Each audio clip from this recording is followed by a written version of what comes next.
Hey everybody, Grant Miller here, Miami Community News. We're in South Miami. We got Ralph, newly elected, city commissioner, Yep. and Christina with the DDA, correct? Yes, that's and correct. Your title is? I'm the CEO and Executive Director of the Miami DDA. So why don't you tell me a little bit about the DDA, because most people other than your community knows about it. Talk about it. Sure. So we've been around since 1967, and we're considered what I would call a special taxing district, right? So anybody that owns property in the district or lives in the district pays an extra millage on their taxes, which funds our agency to the tune of about $18 to $20 million a year. And with that, we distribute certain services to the community, mostly now because we have most of our residents are living there. We have about 50% of our tax base is residents, the other 50% I would say. What is the population?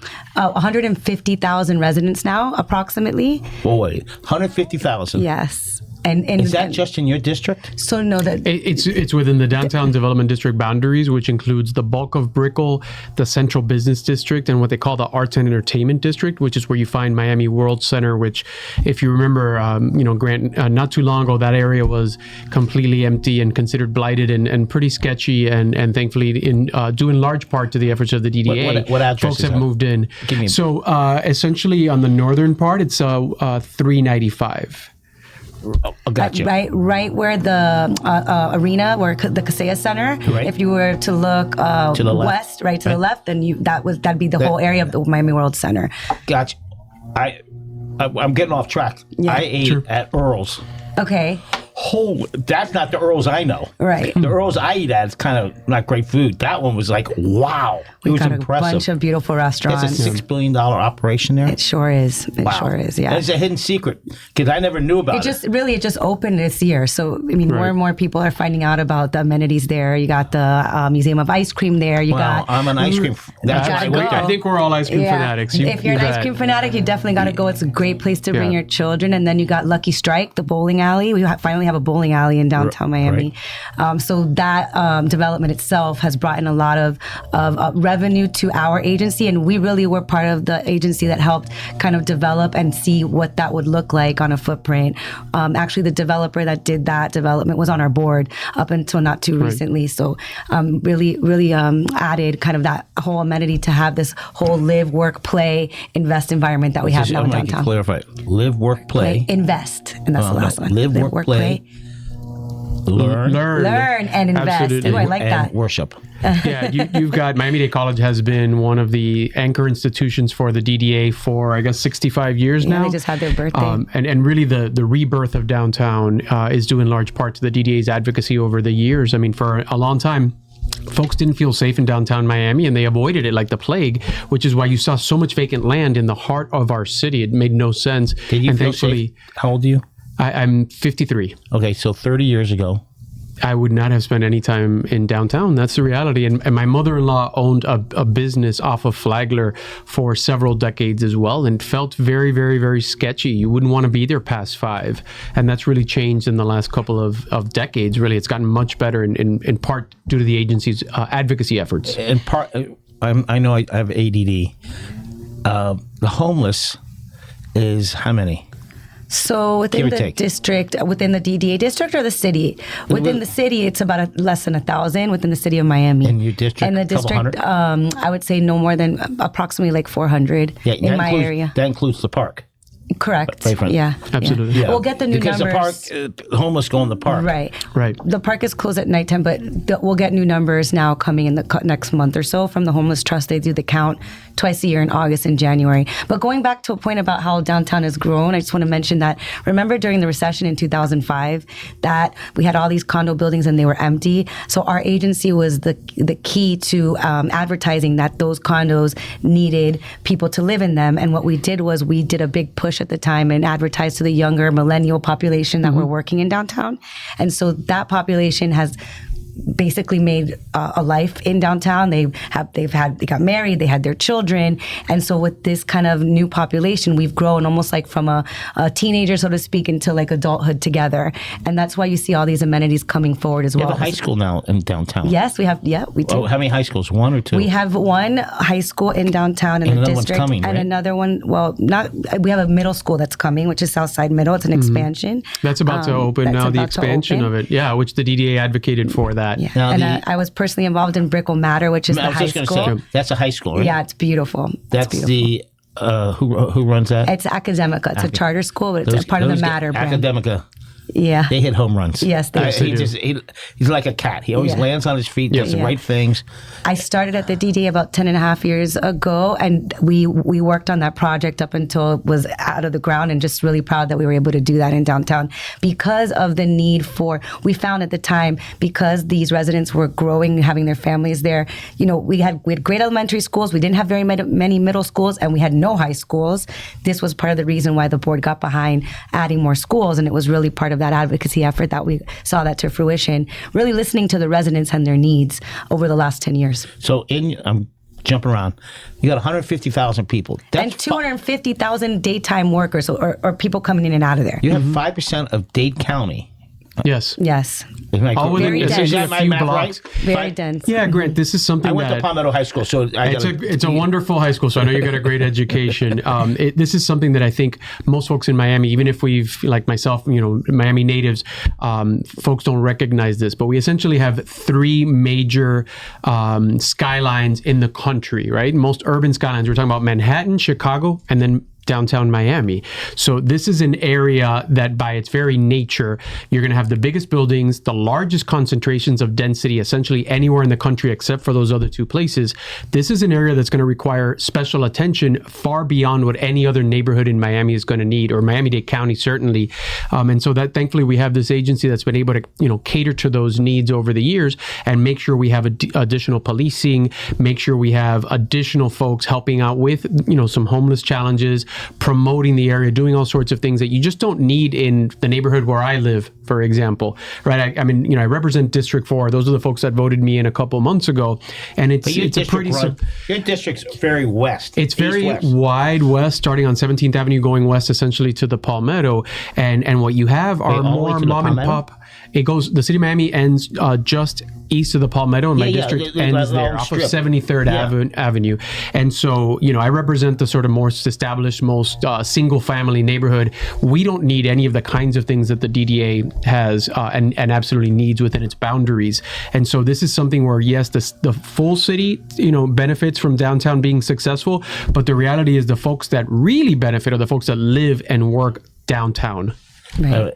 Carlos Arboleda Park, that's City of Miami? That's in Robert King High. There's a campground. I was a Boy Scout there. I'm actually looking for a picture. I have a picture in my phone of when I was a Boy Scout there camping in the campground. Yes, that's absolutely. That's Robert King High. That's essentially the border there for District 4 and the city. Most people don't realize it goes right almost to the Palmetto, that little stream. That's exactly right. And I don't know why, who knows. But it's funny, the first mayor of Dade County, one of the first ones, had a house right near Ball and Chain, 3 blocks south of it. Now it's a church. How did he know back in the 1800s to pick the highest spot? That was very smart on his part. I guess he looked around when it rained. He said, there's no water here. That's where I'm building my house. Well, I was told a story. Henry Flagler, when he brought the railroad down, they did it down Flagler Street because it's on a ridge. It's the highest point. Yeah. And that's why you saw all the development happening there. And so that's kind of the story of it. All right, so let's get back to the DDA. So you have about 150,000 residents. How many businesses? Oof, gosh, over hundreds, thousands. Well, it depends on the district, right? Because we're cut up in 3. So if you're talking about full district, we'll have thousands of businesses at this point. And the condos are not business. They're no different, right? So the residents and property owners, so anybody that owns property, whether it's a business or a building, pays into our tax base, which basically funds our millage. If you look at the tax roll that we get every year from the property appraiser, we're considered the 4th largest city on the tax roll, if that helps kind of put it in perspective. You got Miami-Dade County, you got the city of Miami Beach, and then it's the Miami DDA. Not Hialeah? Not Hialeah. Don't cheat my people. No, I think they come right after us. I'm not kidding. Do you owe $18 million to the county? No. The water bill? No. We're aware. Yeah, but part of what we do, to the commissioner's point, is not only resident-based services, which we can get into, but also we do urban planning projects. So we look at the landscape as a whole because we do have more pedestrians walking around, more people living there. We have a team that just looks at urban planning projects. We're about to undergo our master plan efforts for 2050 because we just finished it up to 2025, which is this year. So now we got a plan for the next 25 years. So we have a team of of folks on my staff that does that, as well as marketing, advertising, quality of life services. We clean the streets of downtown with formerly homeless individuals. We actually employ formerly homeless individuals. We have about 60 team members that not only clean the streets of downtown, clean graffiti, pressure wash. So we actually are giving them jobs to help them actually The former have a homeless sustainable people. future. They feel the right word would be not indebted, that they understand. Yes. They're ingrained. They understand where these people were, and now where they are, and where they got to go. And I'm really proud to say that out of that team, we actually hired 5 onto our staff over the last 5-6 years to become supervisors as we've grown the program. It started with only 20 people. We've grown it to 60. I'm hoping under the new chairman, we can go it to maybe even more, because it is probably one of our most reputable programs, and that it actually gives people an opportunity to change their lives, right? Homelessness, we talk about homelessness. There's very touchy subject in this community because they're they're different layers of homelessness, right? But if you can give somebody an opportunity, a job, and get them on their feet, the likelihood of them succeeding with the right wraparound services is, we've seen through the different metrics that we have, it works. So we want to put our money where our mouth is and actually give people an opportunity. And that's what we're doing through this program. And if you speak to any of them, by the way, the sense of pride that they feel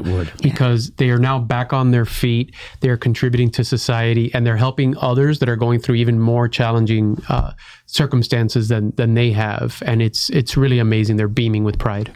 The homeless, this is not I got to bring it up. There's a guy at the county hall. He's there every day, Monday through Friday. And he's smarter than everybody. I talk to him every Monday. I'm at the comment. And I don't understand. He takes a bus all the way to Homestead, sleeps somewhere in Homestead, takes a bus up, goes to the government center from 7 to 9. At 9:05, he leaves and goes to the library and sits, and he's on the computer all the time. But he's homeless. And I think by choice, I don't understand. But point of it is, and he's brilliant. Every time I go in, he talks to me what's going to happen on the agenda. But point of it is, not everybody is on drugs. Not everybody. There's a range of circumstances and needs for sure. And one of the things the DDA has been able to do is partner with a variety of homeless assistance providers. Some agencies where they provide you like immediate assistance because you need a bed that evening, and others that help you get drug treatment and what they call wraparound services. And so there are a variety of providers that the agency has been able to partner with, because there really is such a spectrum of needs within the homeless community. And I would say in this year, we hired one of our former ambassador supervisors, because not only do we have our outreach team that cleans the streets, we also have ambassadors, which are like our eyes and ears security team on the streets.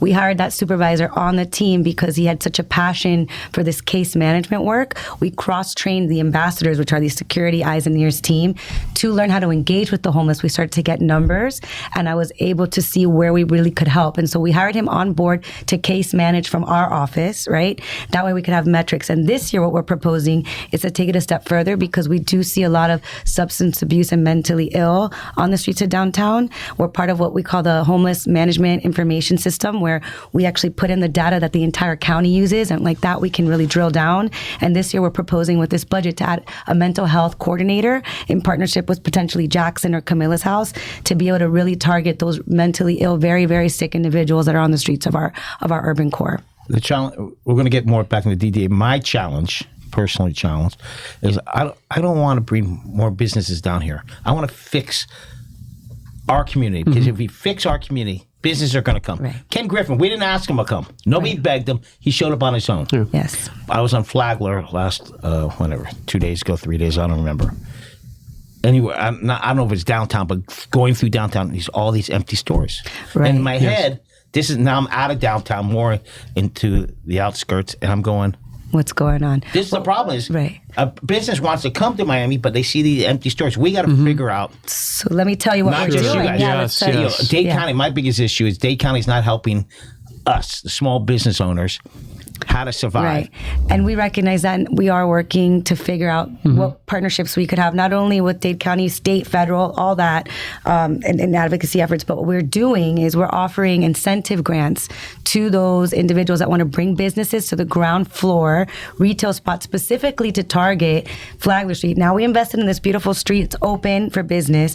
We want businesses to come. So we're giving $50,000 grants to folks that actually have leases. How many? $50,000. But how many grants are you up to? 10, 5, 6? In that budget, we have about $1 million over the course of the year that we've given out, and we are going to be giving out, I would say, about 25 grants in that area. But there's multiple layers of this, right? So you got that as an opportunity. And then there's also our arts and culture activation grants, right? That also can activate spaces. Art and culture, mean how to catch a football, how to kick a soccer ball? It could be anything. I'm not going to determine what arts and culture is. Well, there's going to be salsa classes and things like that. That activate Flagler. But Absolutely. activate Flagler, activate storefronts. If you can figure out how to get into one of those storefronts and you need some funding, some seed funding to do that, we will help you do that. This year, the application process just closed. We had 71 applications. And where were they? I don't know. Where are they from, the 71? So are they all right in that area? All local, coming from all different areas of the county. This is one but of the to activate our district, not like they're going to do things out of the district. But part of the challenge small businesses have, I'm going to jump around. COVID hits, I'm on this panel of 100 people, who knows? Marco Rubio's on it. And I said, Senator, this COVID money is not available for everybody here. Yes, it is. I said, well, let's pick the grocery store down from your house. I said, when he lived in West Miami. The grandmother's at the front desk. The father's unloading this. The sister's doing this.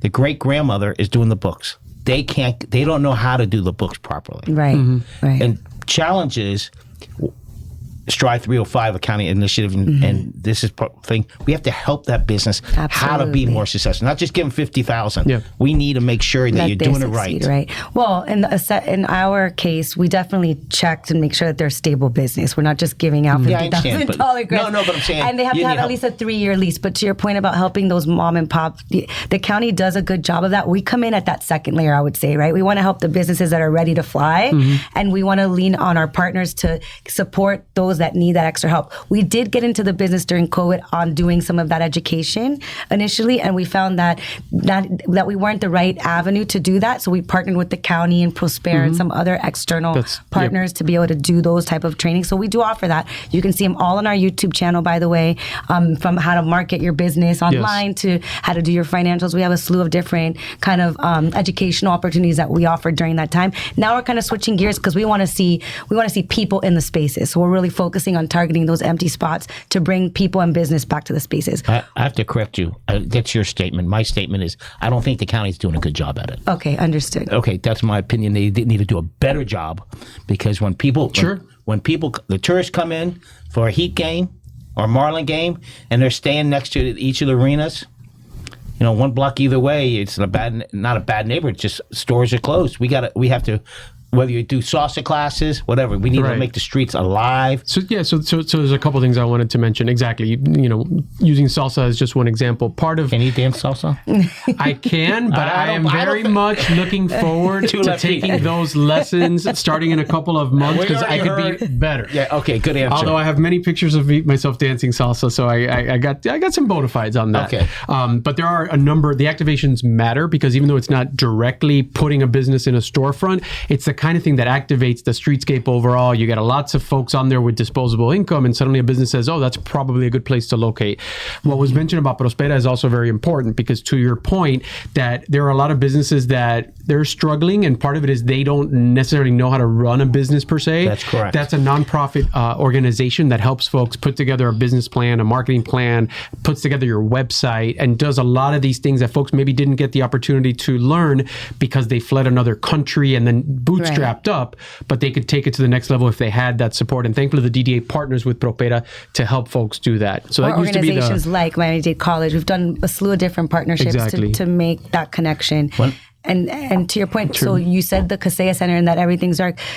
If you walk right to Paramount. I can't get tickets to the Heat game, so it doesn't matter. I just did it. Actually, they have $10 ones. If you look, sometimes you can catch them. I don't want to nosebleed. There you go. But we were just there recently, and I couldn't believe how vibrant, because of World Center, there were restaurants opening, there were people walking. It was lit and beautiful. It's developments like worlds away like from what it World was years Center, ago. Yeah, that have created an environment where you can feel safe with the right partnership in the development community and the private sector. You can create spaces that I think were what you're used to seeing, I think really have changed in the last couple years. So I implore you to come down and maybe we invite you to a game and walk you around. The other thing that I think has kept a lot of businesses away is they struggle with the city's permitting processes. I've heard this from a number of businesses in District 4 and far beyond. Well, that's a general problem in a lot of cities. It's a general problem, but one of the things that the DDA has sort of pioneered is actually having a storefront as part of the Olympia, where they've got staff that is,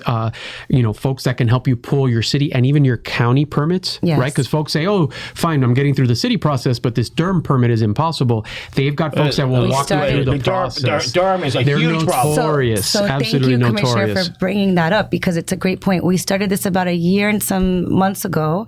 We call it the Permit Clinic. It's on Flagler Street. It's our on-the-ground retail storefront where we interact with the community firsthand. And the city has been an amazing partner in the county in that on Thursdays from 9 a.m. to 2 p.m., anyone in the district, whether you're a business or a resident, can come in and get their permits done right there on the spot, one-stop shop. All disciplines are there: business, planning, zoning, code enforcement, DERM, to your point, and the fire marshal folks are there sometimes as well. So any question... And grease traps. And the grease traps. Absolutely. Very challenging. Any question you have, or if your paperwork is stuck because you got to walk to the next department and the city is growing very rapidly and sometimes things get stuck, we have a place where you can walk into and get your answers right there on the spot every Thursday. And we're hoping under your leadership we can expand to Tuesdays. So hopefully have Tuesdays and Thursdays, because we've helped 832 businesses over the last year in that location. And this isn't just for businesses, although that's very, very important because folks have a tough time with that. It's also for folks that live downtown already and are renovating their apartments or their condos. So if you're building a brand new high rise, you definitely have to go to the Miami Riverside Center and work with the staff that way. But if you already are a downtown resident and you want to put in a new kitchen, a new bathroom, swap out your windows, etc., you can go to the Olympia and you've got somebody named Wanda on staff. She gives you her cell phone and then she is your concierge to pull your permit if you're a downtowner. It's a really special service the DDA provides. Across the county. People don't pull permits because it's too difficult. That's correct. I'm just not going to deal with it. We're trying to make it easy. We're trying to make it easy. Coral Gables, and I don't know if you guys do it, if there's a window, a store closed, they put a beautiful artwork in there. Oh, we're working towards that. I'm excited that you brought that up. It's like if it's on Miracle Mile, here you're on Miracle Mile. There's we have a whole new branding proposal. So it doesn't feel empty, absolutely. Right. That's kind of in the next phase of our rebranding. Yes. We want to do that as well, and we're working with our with different partners to be able to make that happen, because yes, you're right. It did look really beautiful, and we want to make it welcoming, and that's going to be one of the phases of our approach as well. It'll become the standard. But the other thing that's being discussed, a few folks have approached me about this, is when you see vacancies, it isn't a failure of downtown. You actually have folks that are holding on to properties to eventually sell, and they intentionally have vacancies. And that's also really discouraging. Yeah. So there's a potential proposal for a vacancy tax. If somebody's intentionally keeping those storefronts empty, you may have to pay extra. Right. For over a year on purpose. Like it's not advertised, it's impossible. If it's paid off, over the years, they're just going to hold and try to get the highest bidder. And former Commissioner Reyes, God rest his soul, did pass legislation that fines property owners that aren't taking care of their buildings, because what was happening is we're ready, we're here, we have these programs to recruit businesses, then they get there and then the place has all these issues that really are on the property owner that weren't being addressed. So what Commissioner Reyes did at the time was create a system where they're getting fined, thousands of dollars until they bring the property up to code, basically. And that's what you're seeing happening in a twofold. But I'm really excited about the legislation you're talking about, because it is a two-edged sword here.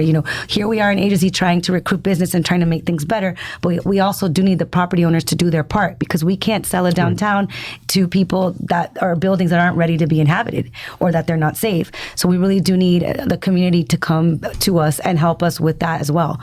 Henry's and Julia Henry's. So Julia Tuttle, Henry First of all, you Flagler. got to be in It's good amazing shape because place. his steps are little and short, You got to have little feet. And Well, it's a historic building, so Yes. you know. Yeah. So many great options there. The other part of the DDA that's really wonderful is Brickell. So it has been part of the organization since the beginning, and it's been able to benefit not only from the new construction, but from the services that the DDA has provided there with regard to, you know, homeless assistance, additional policing.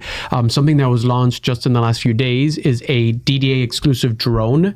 And so if there's Drone policing. Who would have thought? Is that you guys? Yes. It was paid for It's a by the pilot. DDA, and it's the drone cannot leave the DDA boundaries.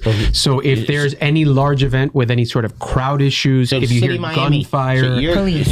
So the drone, you're giving it to the police. exactly, it It's- was yes, funded by the DDA, but it is administered by the the Miami police. Police Department, which, you know, the headquarters is located downtown. Right. It's got all sorts of cameras, et cetera. So one of the things that the agency has had in place for many years is a partnership between individual buildings, businesses, and condo buildings, and the DDA and the Miami Police Department in order to be able to have, you know, additional surveillance out there. I know we talk about, surveillance is a double-edged sword, but the reality is it's the way you catch a lot of the bad guys. It's the way you can see exactly what is going on. If you've got any sort of dangerous mob scene, or even just like a popular concert or something where it's hard for the police to get in, the drone steps in and it does that sort of advanced, It homework. flies to the location, quicker than a car or a horse can get there. That's why crime has gone down DDA-wide and city-wide for the last several years. We're essentially at historic lows in terms of crime. It's never been safer to be a downtowner, a Brickellite, or a Miamian. Is that what they call them? Brickelites? Yes, they've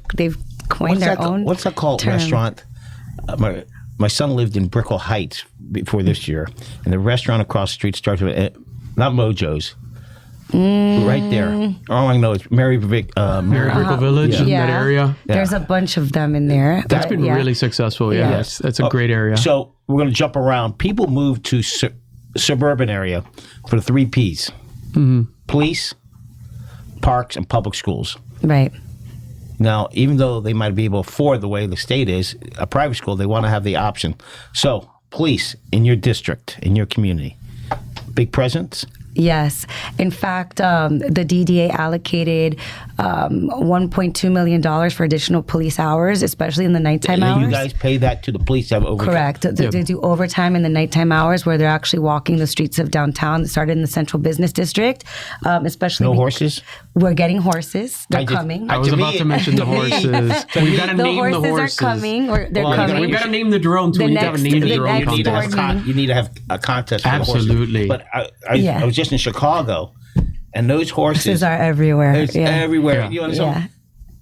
I don't know if they're bad guys Yeah. or good guys, but everybody stops Yeah. to touch the horse. Yeah. So And we're getting our horses. Actually, at the next board meeting on the 19th, we'll be allocating the funds for the horses. And then in addition to the CBD having the extra hours, Brickell also has the extra hours. We just added that. And eventually the Arts and Entertainment District as well. They overlap with the Omni, so they get an added service there. So they were kind Omni, of like... what's the bid? Omni CRA. Yeah. CRA. So they already have that added service. So they're the third phase of the project. But yeah, we got additional police at nighttime. We have the drones, and we also invested in cameras. So additional CCTV cameras that can take license plate. We have 40 plus that were installed in the Central Business Wait, District. you install 40 of those cameras? Yeah, 40 Yes. cameras. And you're just making copies of the license plate. well, not only that, but they're eyes and ears. Yes, but basically. it's Yeah, so something happens. license If plate something readers happens, and cameras to actually catch the bad guys. Right. Absolutely. To me, everybody's against the big brother. Until something bad happens to something them. bad Not my neighborhood, but Yeah. I want one. Well, we Yes, are in a dense, exactly. and it's common That's in dense areas like ours to have these types of cameras, and so we helped pay for those cameras, the DDA tax. And In who addition- watches the cameras? The The police police, do. yeah. Yeah, they have a surveillance room. We actually toured Yes. it a couple weeks ago. The Real Time Crime Center. It's kind of a tongue Right. twister there. That we went to, and it is amazing. I mean, the things that they can capture on those cameras, and the crimes that not only they prevented, but the crimes that they've stopped. The people they've caught through those cameras. I mean, I was taken back by how amazing that technology is, and so really proud that we have that now. And then in Brickell, we're installing the Brickell cameras next. It's undergoing as we speak, so we'll have additional cameras in Brickell. Right, And you know who benefits from this stuff is not just business owners and business patrons and visitors, but it's the residents. So this is the reason for having an agency that charges this surcharge. And by the way, we haven't talked about what the percent is, because there's all so if you questions about. If you lived in $1 million condo, let's just Right. use that. How much is tax on that? So to give you an idea, That's a low in terms end. That's of low end in Brooklyn. sure. So to give you an idea, this is on average, it's a surcharge for residents of 5.3% above what they pay to the city. So it isn't 50% more, 100% more. It's 5.3% more. For a resident, the average resident that lives within the DDA boundaries pays a little less than $20 a month. So we're talking about $240 a year to have all this additional surveillance, all this additional assistance with, some challenged populations that are out there on the streets. It is for the litter pickup. It is for a variety of things that you just don't need in your everyday neighborhood. And so it's logical that there would be an additional fee, but it's just a 5.3% surcharge. City, are they doing less work in your district? No, Because you guys are having, or No, they do? No.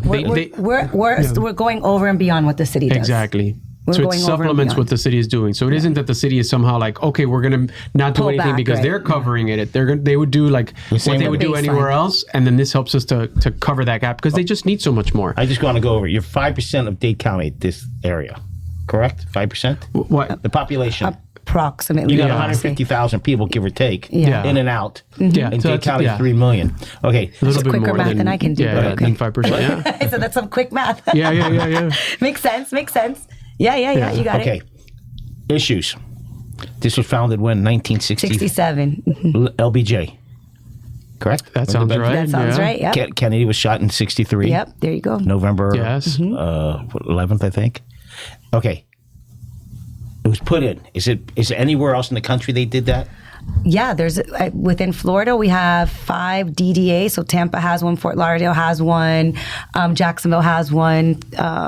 Off the top Jackson of my head, was pretty interesting. It Yeah. used to be a city by itself, There- and now it's There's all a city county. county. different. and, They're formed differently. Ours is unique in that it was grandfathered in during that time because it was really to spur development. Remember, there was no buildings here. There was nothing here. Right. Talk about I was. the 80s. Well, and We weren't. so Yeah. You were I- much younger than anybody. I was born and raised on Miami Beach, so I'm What street? also Alton Road. I was born Okay. in there. I have to change this up. Joe Neville. He's been there in Miami Beach forever. I was selling him ads like in '83. He owned Persian Auto and he owned a restaurant, Wolfie's. And I said to him, and she'll understand this. I said, Mr. Neville, I'm Grant Miller. He says, you're from the other side. The other side. The other side of the bridge. I go, That's funny that you say He says, that. I don't go to that side, Grant. Yeah. I stay in Miami Beach. It's so And true. end up, we became friends. He bought ads for me. But Yeah. point of it is, Miami Beach people do not. We never We're left. not, we're not part I of you mean, I guys. hate to say this, but I didn't really leave street? until I went to college. And I- We didn't have to. Where, Miami Beach? I grew up in Mid Beach, Mid Beach, and also Normandy Shores area. With my, Golf course, and all of my all my family right next still to lives North there. Bay Village. Yeah, Yep, and right next to North Bay Village. I actually lived in North Bay Village for a stint.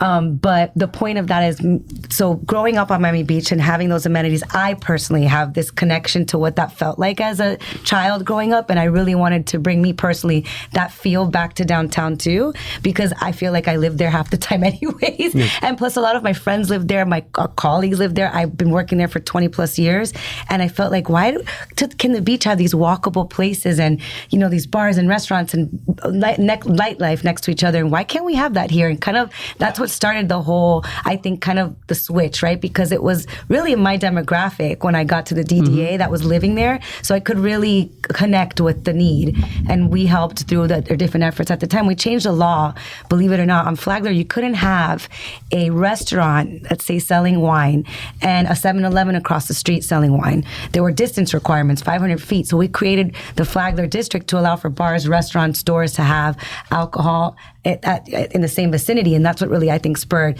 the Julian Henrys to come into play, the different nightlife scene that you're seeing come online, because Flagler Street is dense, but we don't have a lot of residential towers on that street. It's more, maybe that's to come in the future, but it really is more business oriented, and we wanted to keep it open to have this urban environment for people that live there to have something to do after work and not leave, and to make it brighter, so to speak, right? All right, we're going to go over a few things.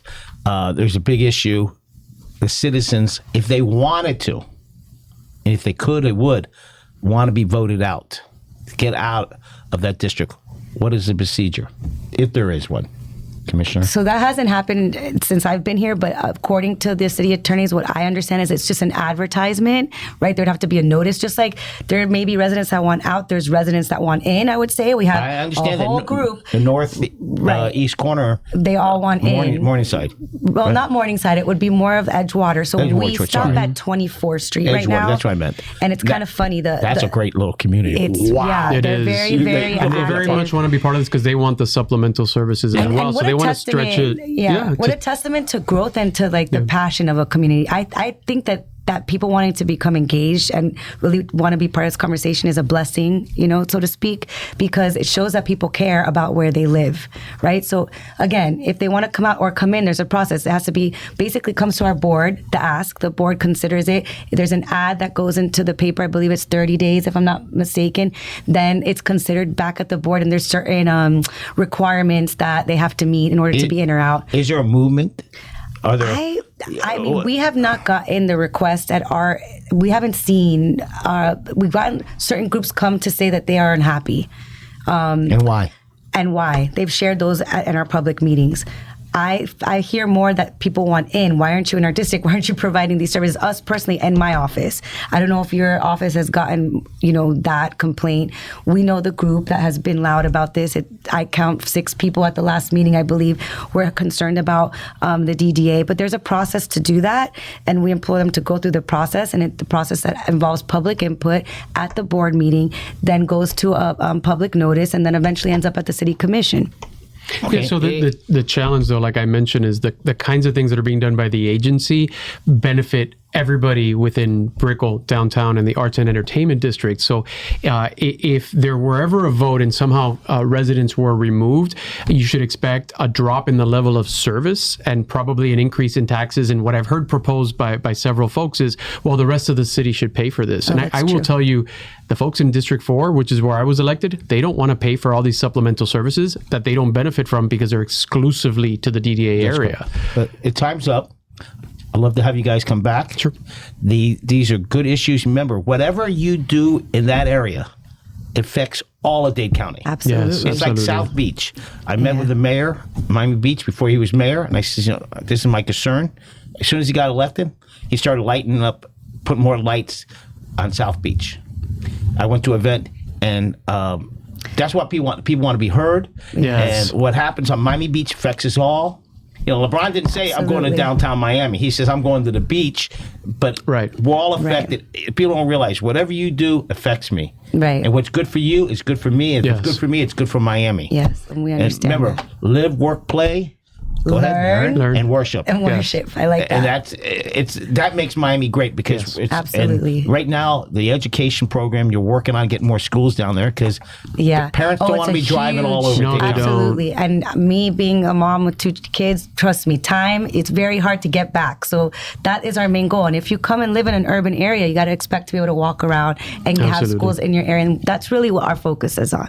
And I think we're doing a decent job, but we can always do better. And we're here to listen to the public's concerns, and we are here for the greater good, and we know that. We are the heart of the city. All right, everybody. Grant Miller, see you guys later. Commissioner, as always, is a pleasure. Thank you. Everybody have a great day.